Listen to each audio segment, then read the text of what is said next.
ദൈവത്തിന് മഹത്വം. ഒരു പ്രാവശ്യം കൂടെ തിരുവചനവുമായി കടന്നു വരുന്നു. ദൈവം നമ്മെ സഹായിക്കട്ടെ.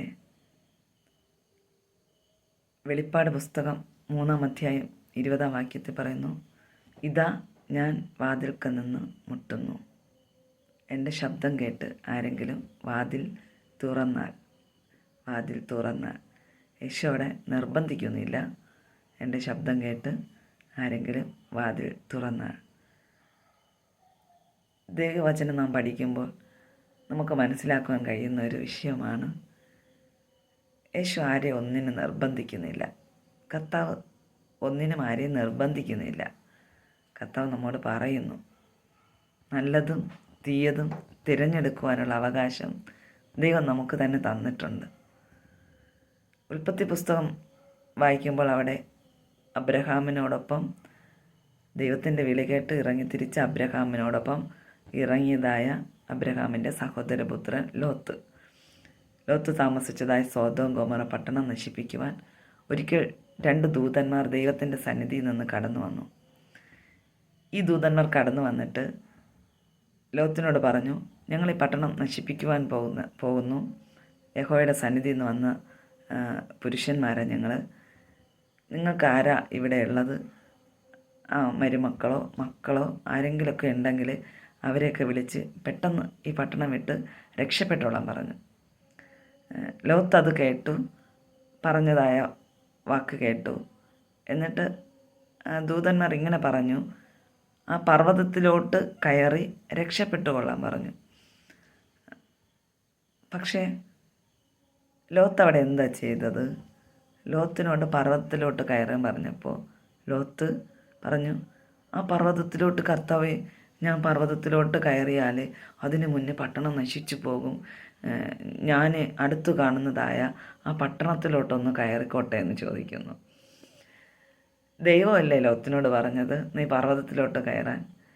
ആ പട്ടണം നശിപ്പിക്കുമ്പോൾ ലോത്തും മക്കളും അതിനകത്ത് നശിച്ചു പോകാതെ രക്ഷപ്പെടുത്താൻ ദൈവത്തിന് മനസ്സ് വന്നുവെങ്കിൽ ലോത്തും മക്കളും പർവ്വതം വരെ പോകുന്നതുവരെയും രക്ഷപ്പെടുത്താൻ ദൈവത്തിന് കഴിയത്തില്ലേ? പക്ഷേ ലോത്ത് അവിടെ സ്വന്തം തീരുമാനത്തിൽ അങ്ങ് ചിലതൊക്കെ ചിന്തിച്ചു കൂട്ടി ഒരു കുറുക്കു വഴി കണ്ടെത്തി. ഞാനിങ്ങനെ ചിന്തിക്കുന്നു, ലോത്തിന് ഒത്തിരി സമ്പത്തുകൾ ഉണ്ടായിരുന്നിരിക്കും. അബ്രഹാമിൻ്റെയും ലോത്തിൻ്റെയും സമ്പത്തുകളെല്ലാം ദേശത്തിന് ഒരുമിച്ച് വഹിച്ചുകൂടാത്ത അവസ്ഥ വന്നു.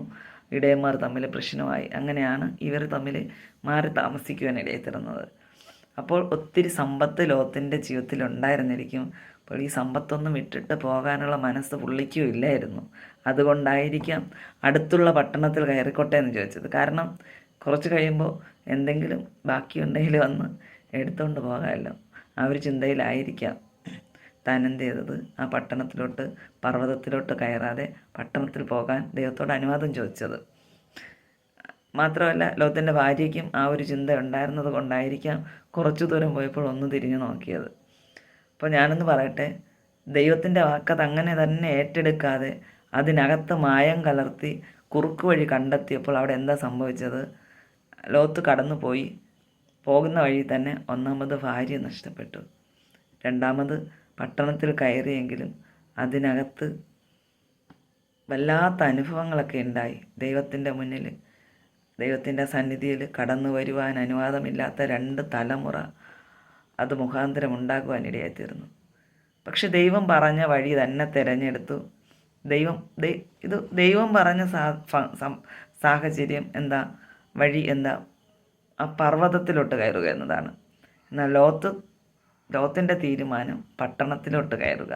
അപ്പോൾ ദൈവത്തിൻ്റെ തീരുമാനത്തിന് വില കൊടുക്കാതെ, ദൈവത്തിൻ്റെ ഇഷ്ടത്തിന് വില കൊടുക്കാതെ ലോത്ത് എന്ത് ചെയ്തു? ലോത്തിൻ്റേതായിട്ടുള്ള തീരുമാനത്തിൽ ഉറച്ചു നിന്നു. അല്ലെങ്കിൽ അതിനോടൊരു താല്പര്യം കാണിച്ചപ്പോൾ ദൈവം എന്ത് ചെയ്തില്ല? നിർബന്ധിച്ചില്ല. അതാണ്, ദൈവം ആരെയും ഒന്നിനും നിർബന്ധിക്കാറില്ല. ലോത്തിൻ്റെ ഇഷ്ടത്തിന് ദൈവം വിട്ടുകൊടുത്തു. പൊക്കോളം പറഞ്ഞു. ലോത്ത് കയറി, ദൈവം പറഞ്ഞതുപോലെ തന്നെ ജീവൻ രക്ഷിച്ചു.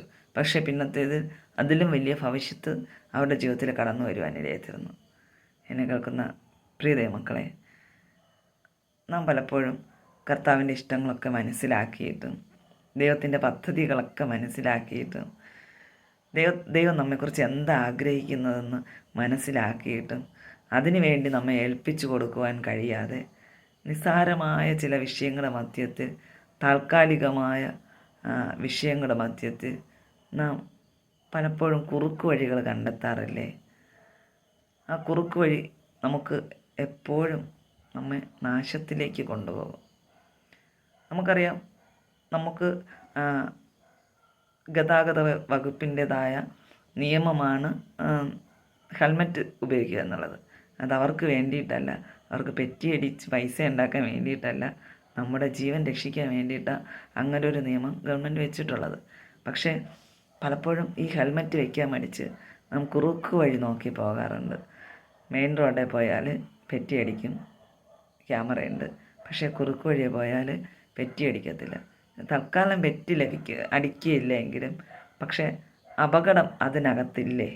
കുറുക്ക് വഴിയുടെ അകത്ത് അപകടമുണ്ട്. ദൈവം നമ്മുടെ മുന്നിൽ 2 വഴി വെച്ചിട്ടുണ്ട്.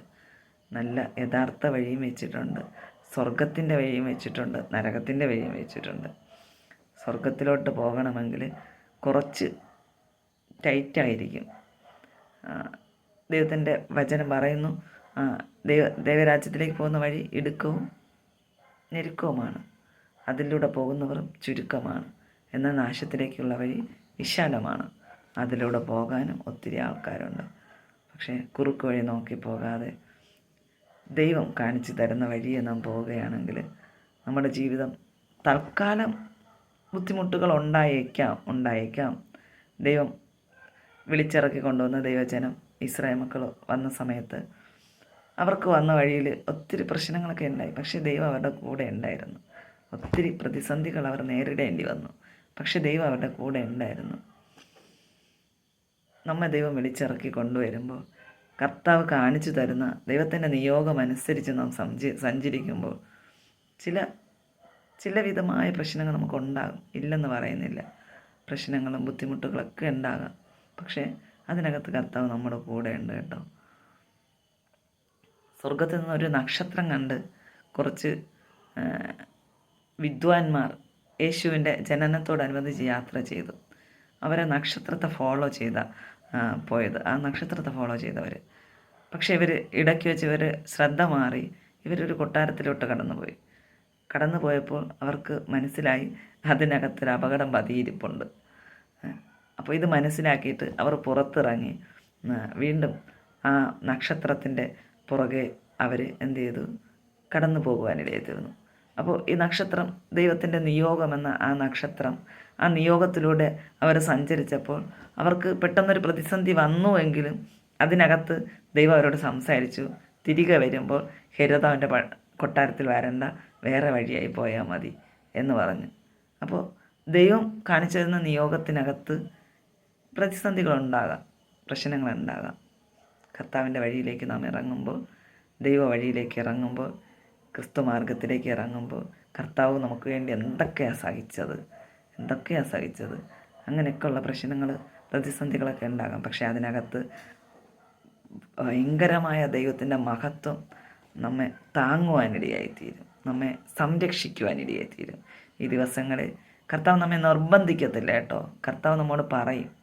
ദൈവം നമുക്ക് നിയോഗങ്ങൾ തരും, ദൈവം നമുക്ക് വഴി കാണിച്ചു തരും, ദൈവം നമുക്ക് ആലോചന പറഞ്ഞു തരും, വചനം നമ്മുടെ മുന്നിൽ നിരത്തി വെച്ച് തരും. ആരിലൂടെയെങ്കിലുമൊക്കെ ദൈവത്തിൻ്റെ ശബ്ദം കേൾപ്പിക്കും. നീ വചനം കേട്ടിട്ടില്ല എന്ന് നിനക്ക് പറയാൻ പറ്റാത്ത നിലവാരത്തിൽ നിൻ്റെ കാതുകളിൽ ഒരു കഴുതയിലൂടെയെങ്കിലും ദൈവം സംസാരിക്കും. പക്ഷേ അത് കേൾക്കുമ്പോൾ അത് ബുദ്ധിമുട്ടാണ് എന്ന് പറഞ്ഞ് കുറുക്ക് വഴി തേടിപ്പോയാൽ നാം അത് നാശത്തിലേക്കാണ് പോകുന്നത്. ഈ ദിവസങ്ങളിൽ കുറുക്ക് വഴി തേടാതെ, കർത്താവ് നമ്മെ നിർബന്ധിക്കുന്നില്ല. ദൈവം നമ്മുടെ മുന്നിൽ തരുന്ന ആലോചനകൾ, വചനങ്ങൾ, അതിൻ്റെ മുന്നിൽ കുറുക്ക് വഴി നോക്കാതെ നാം ദൈവത്തിൻ്റെ വഴിയിലേക്ക് പോകാൻ ദൈവം നമ്മെ സഹായിക്കട്ടെ. God bless you.